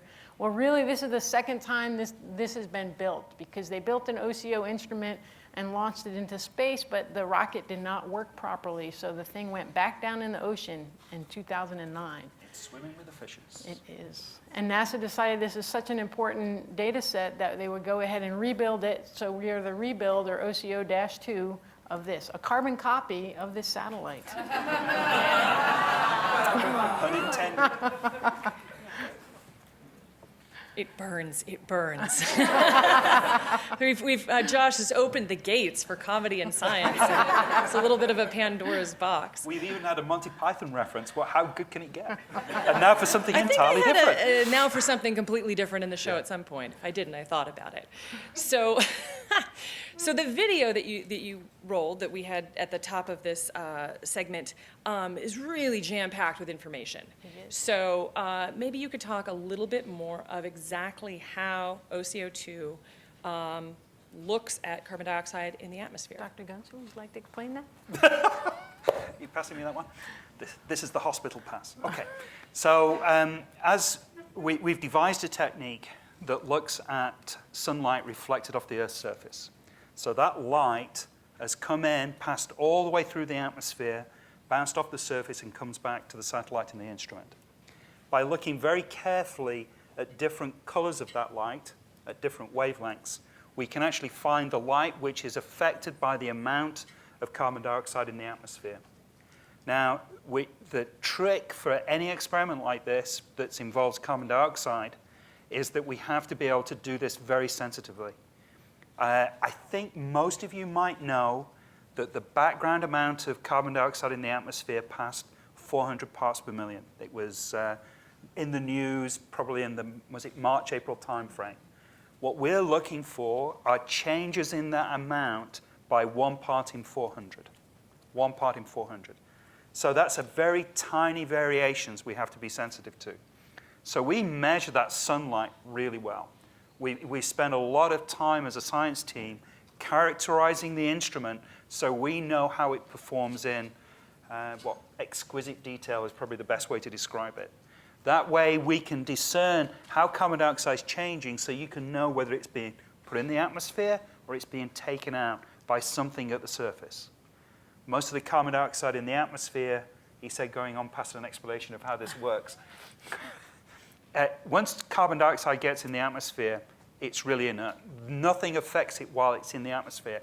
The only way you lose it out of the atmosphere is if that molecule of carbon dioxide collides with the surface, a plant or the ocean. That will take it back out of the atmosphere.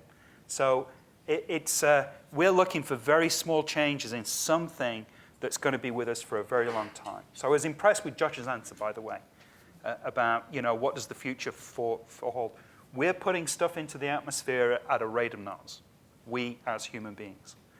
And we've already bought into the changes that will cause, and we won't see, even if we stop tomorrow, we won't see the effects slow down for another decade or two, because there's a kind of a buy-in factor. Once you put it up there, it has a long-lasting effect because it hangs around a very long time. So we do have the Keeling curve animation, if that would be helpful to you in your discussion of CO2. Would you guys like to take a look at it? Sure. All right. Let's see if the booth can go ahead and pull that animation up for us. So the Keeling curve, you may ask the question of why the Keeling curve, and that's because Professor Keeling down at Scripps Institute started these carbon dioxide measurements actually back in the 50s in Hawaii. And this is an animation that's showing you how it changes over a few years. And you see this up and down with the seasons, and that's basically, as Mike had said, that the plants are actually a big drawdown of CO2. So as they grow in the spring, the CO2 goes down, and now you see the fall. As they start decaying, they release that CO2 back up into the atmosphere. So especially in the northern hemisphere where we have a lot of forest and trees, you see this annual up and down. But on top of that, the whole curve is growing over time, and that's because of this unbalance that was mentioned in the video, that as humans put these emissions in, the natural source, the natural methods to take it out of the atmosphere can't keep up with all that we put in. So bit by bit, we're increasing concentration. And this is just showing, I think, over a 10-year period or so that it increases from 370 to 380. And as Mike mentioned, we hit 400 this year already. So the interesting part about that curve, and it's something that I find, I probably put my arms around about how profound it is that it's going up steadily, but half of what we've ever burnt in terms of oil or coal is still in the atmosphere. And somehow, and the big science mystery, is somehow the Earth has managed to continue to take 50% of what we put in out on a continuing basis. That's kind of the good news. It hasn't, so we can keep putting more and more and more in, and every year we burn, actually we do burn more fossil fuels every year. We burn more coal, we burn more oil. But half is still being drawn out. That's kind of a remarkable thing, just a remarkable fact. And what we'd like to find out is why is that, and what's going on that would either stop that being true in the future or change it today. Because if any of those things slow down and we continue burning a lot more fossil fuel at the rate we are, we could see a sudden acceleration in the amount of CO2 buildup. The airborne fraction is a phrase I've heard recently. The airborne fraction could continue to increase. And that would be not very nice. Well then, with that. Oh, yeah. All right, we're supposed to be positive. Yeah, we've got to be positive now. Let's go ahead and turn things over to the House here. Who's got some questions about carbon emissions and OCO2? Okay, here comes Bill with the mic. I have one quick question and one kind of more general question. The first is, between the first OCO and the OCO2, since you had the time, were there any adjustments you made to what you were either going to collect or how it was going to work? And the second is, we've heard about carbon emissions, wind over the water levels. How do you, what's the process that determines what data your limited resources are going to be focused on collecting, if that makes sense? Money. Yes. Okay, so the first question was the changes in the change in the instrument. So carbon copy is our mantra because the cost of doing something is going to go up if we make changes. So the whole mentality was keep it the same unless, for example, some of the things just couldn't be bought anymore. So there's a few small changes where things could not be obtained, but generally we didn't do anything just to make it better. This is, it's kind of unusual for NASA. We always like, you were listening to Josh and how the JSON series came about. Each one of those was a little bit better than the preceding one. But there's a price you pay. I mean, there's a development cost in real dollars. So the plan here to realize this as quickly as possible, we chose to do everything almost to the letter the same. In terms of the data that we want to collect, there's kind of a balancing act because the clouds that are around Earth make our measurement difficult, right? So Mike talked about the reflected sunlight. So when it's cloudy, we don't really get to use that data. So the first thing is we're going to measure all around the Earth hundreds of thousands of times a day, but then the clouds will probably make 80% of that data impossible to use. So we have maybe 20% we can use, but then it costs a lot to run all the computers to analyze it. So our goal right now is based on what the scientists need to answer these questions, we'll process as much of the data up to maybe 6-7% of it. And then we're trying to find ways to process more, like work with the supercomputers or other places where we maybe get the capacity to process all the Cloud data. computing, whatever resources we can find. But there's sort of basically driven by what the scientists need to answer the question, we've tried to size the data that we're going to get. So at the bottom of the day, it was $1. It was $1 issue. $1 issue, yeah. All right, next question. So on each upswing of that Keeling curve, I sort of noticed a little bit of a saddle point before it peaked during each seasonal rotation. Could you guys explain a little bit about what that might be caused by? That's a really good question. I've never looked at that in detail, actually. I know what the drawdown is due to. I don't know whether that's because Dave does. I'll put $5. I've got $5 in my pocket that says Dave knows the answer.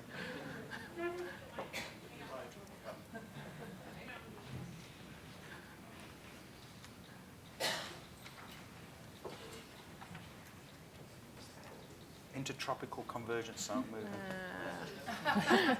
To some extent, actually, that little bump in wiggle has to do a lot with the fact that you're making pretty much a single measurement of the atmosphere in that curve that's shown there. And it actually represents changes in the atmosphere that are due to changes in plants over the whole Earth. Now, as you probably all know, there's a lot more land in the north. And so what we're mostly sensitive to is it's fall in the north, and the trees are all losing their leaves. But guess what? It's spring in the southern hemisphere. It's smaller. It makes a smaller impact on the total system.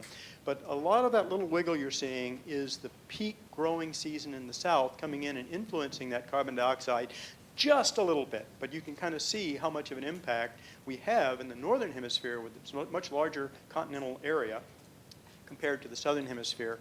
And that also tells you that most of those bumps and wiggles have to do with the carbon cycle with trees and plants on land. The ocean is kind of steady all year long. So since you have more ocean in the south, you don't see a big impact there. But you do see an impact, and it's that little bump.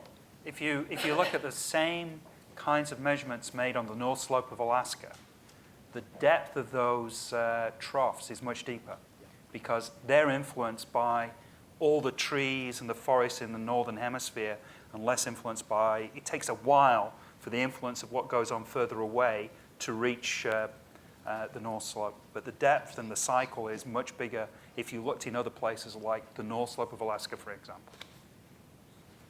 All right. Next question. So this is more of a general question. I mean, I'm sure NASA has a lot of great ideas for missions in general for Earth science. How do you guys decide which missions fly, or who decides that even? So the one strength about NASA, and I personally believe this is a significant strength, is its strong relationship to the research community. So NASA, unlike other bodies like the Department of Energy or the Department of Interior, its primary customer base is the research community, scientists. So the way that these things are usually selected is by the community coming together and saying this is an area of interest, or by, in this case, Dave was the leader of a proposal to NASA which outlined the science value of the mission, outlined how to do it, and that was reviewed by the science community and said that's something we ought to do. So the decision making is really a collective one in the science community by evaluating how good the idea is, whether the science questions are important, and whether it can be done. And then that usually is the information that guides NASA in deciding what steps to take. And I think another important thing is to remember is that competition is actually important. So it's Yeah. community driven, but a lot of us spend a lot of time, we write proposals for these types of missions, and then they get evaluated by a big panel. And so the one that's the most convincing and That's right. shows that it has good questions and they can be answered and they can do So- it in the time and budget. So it's a way to get the sort of the best bang for the buck, because everybody's fighting to do a really important thing right.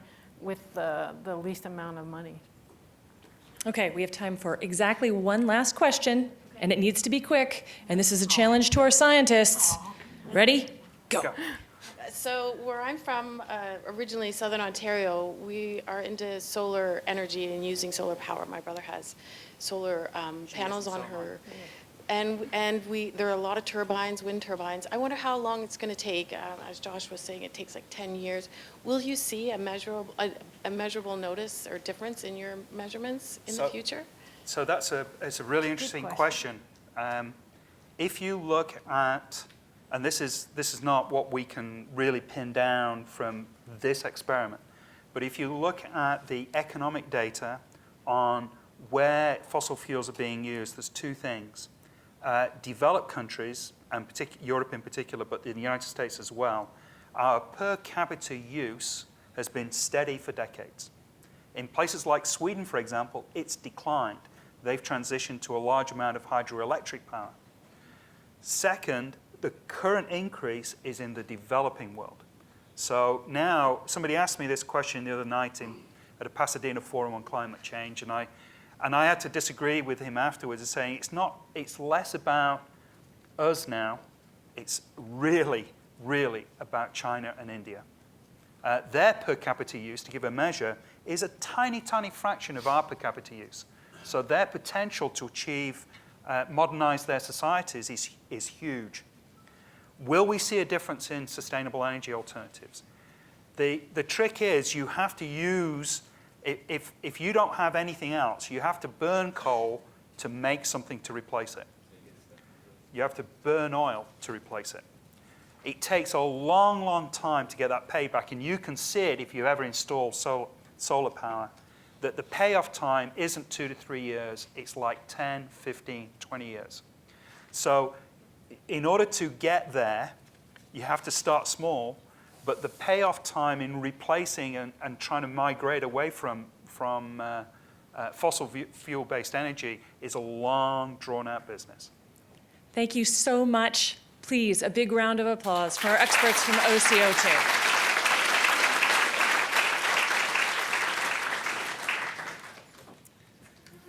All right, so that concludes our speaker program for this morning. But for those of you here in the room this afternoon, you're going to go down over to our clean room where you're going to be able to see these spacecraft being built, RapidScat and SMAP. You'll be able to look down in the clean room, seeing them build them. And some of the engineers from the mission will be up there in the gallery with you to answer some of your questions.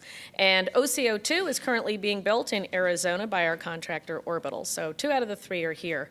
Now, as I mentioned at the start, these missions are launching in 2014. We will be holding NASA socials for each one of those launches. So especially for people watching today, if you like what you see and you want to come behind the scenes and learn more about our missions, please do follow us at NASA, at NASA JPL, or NASA Social, and you will learn when these events are coming up. RapidScat will be launching from the East Coast, from Kennedy Space Center, and let's see, SMAP and OCO2 will be launching from the Vandenberg Air Force Base here in California. We're going to show you one more picture of Earth from space. Now, Cassini, that was taken from, I believe, 900 million miles away. On Valentine's Day in 1990, Voyager, and that's Voyager right there, looked back to take one last picture back at Earth that we all know as the pale blue dot, and we'll show you that one right now.